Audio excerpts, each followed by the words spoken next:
In today's video, I'm going to teach you how to set up a HubSpot CRM. We'll walk through getting your contacts in place, exploring the marketing tools for campaigns, emails, and forms, building pages in the content section, and setting up automations with workflows. By the end, you'll have a clear path to get your CRM working the way you need. Start by organizing your contacts.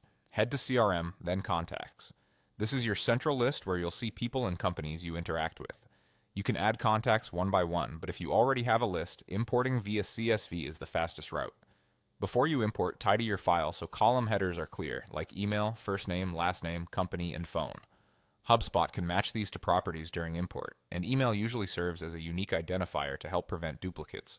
During the import process, double-check the field mapping so your data lands in the right place.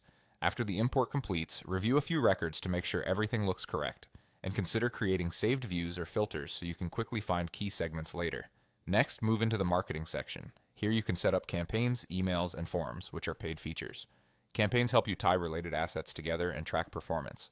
Marketing emails are great for newsletters, announcements, and nurturing sequences. Just make sure you're following permission and compliance best practices. Forms let you capture leads directly into your CRM. You can embed them on pages, set required fields, and route submissions to a list for easy follow-up. A quick tip: align your form fields with your CRM properties so data stays clean and consistent across the system. Now open the content section to build landing pages or even full websites. The drag and drop editor makes it easy to add text, images, forms, and calls to action. Choose a template that fits your goal, keep your messaging clear, and preview your page before publishing. Connecting your forms to these pages ensures every submission goes straight into your contacts so you can measure conversions and attribute results to your marketing efforts. Finally, set up your automations by going to Automation, then Workflows, which is a paid feature.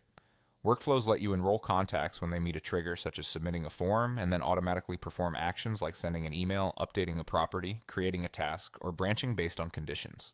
Add delays to space communications, use if-then branches for personalization, and define clear goals so you can measure success. Name your workflows clearly, test with a small sample, and only turn them on when you're confident everything behaves as expected. That's it.